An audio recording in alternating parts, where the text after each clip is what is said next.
Exercise 1.6। आज हमारे पास जो नंबर्स हैं उनको देखेंगे कि ये एक स्क्वायर नंबर है कि नहीं।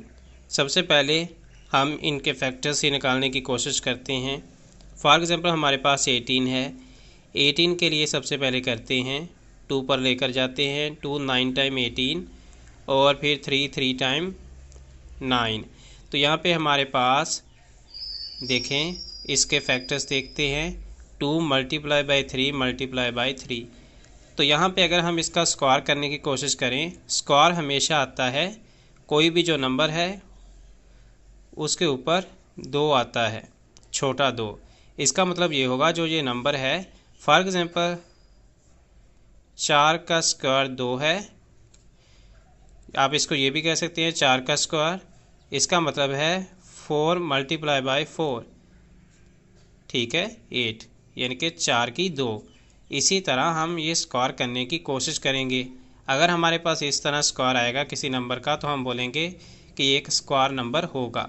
फॉर एग्ज़ाम्पल 3 के लिए करते हैं 3 का स्क्वायर, लेकिन यहाँ पे 2 का स्क्वायर यहाँ पे नहीं बन रहा, तो इसलिए ये एक 18 जो है स्क्वायर नंबर नहीं होगा। अब नेक्स्ट हम 25 को देखते हैं। 25 के लिए करते हैं 5 टाइम्स 25 और फिर 5 1 टाइम 5। यहाँ पे हमारे पास 2 आए, 5 मल्टीप्लाई बाय 5। अब इसका स्क्वायर बनता है 5 की ऊपर 5 का स्क्वायर।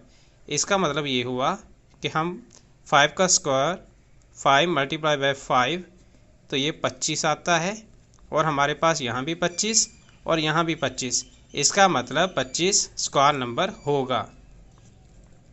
17 के लिए करते हैं 17 1 टाइम 17, और 17 का स्क्वायर बन नहीं रहा, तो इसलिए ये एक स्क्वायर नंबर नहीं होगा।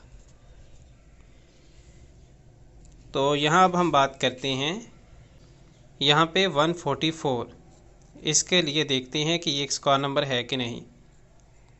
272 times 144, 236 times 72, 218 time 36, 2 9 time 18, 3 times 9 और 3 1 time 3।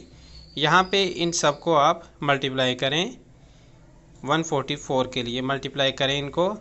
2 multiply by 2 multiply by 2 multiply by 2 multiply by 3 multiply by 3। यहाँ पे भी हमारे पास एक स्क्वायर बन रहा है, यहाँ पे भी हमारे पास स्क्वायर बन रहा है, और यहाँ पे भी स्क्वायर बन रहा है। इसका भी स्क्वायर, इसका भी स्क्वायर, इसका भी स्क्वायर। जब आप स्क्वायर को खोलेंगे तो ये चीज़ें आएंगी, तो इसका मतलब ये एक स्क्वायर नंबर है। इसी तरह 79 के लिए यहाँ पे भी स्क्वायर नंबर नहीं है, क्योंकि 2 तो यहाँ पे किसी तरह भी स्क्वायर इसका नंबर का नहीं आ रहा। इसी तरह हम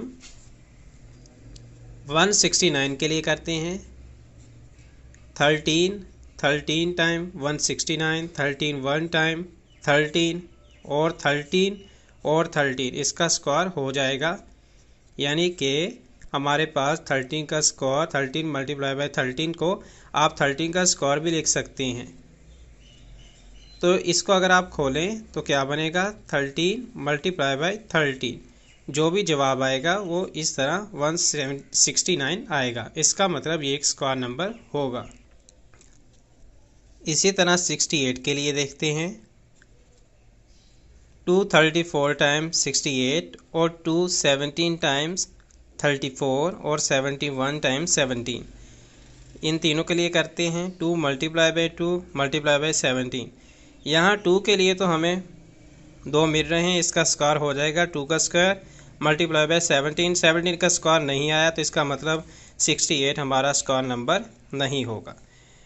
और नेक्स्ट अब बात करते हैं 121 के लिए। 121 के लिए 11 पर लेके गए। 11 टाइम 121, 11 1 टाइम 11।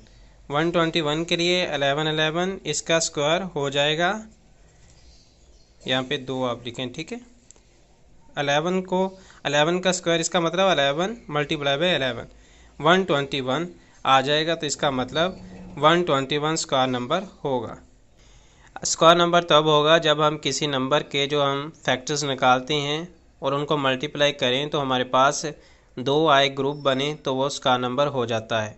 यहाँ पे हम देखते हैं कि 13 जो है एक स्क्वायर नंबर हो सकता है।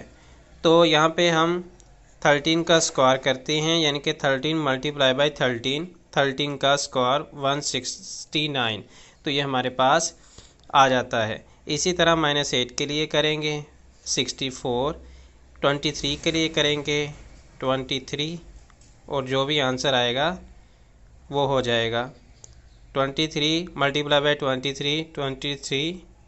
आप इसको इस तरह भी लिख सकते हैं 23 का स्क्वायर, सबके स्क्वायर करने हैं।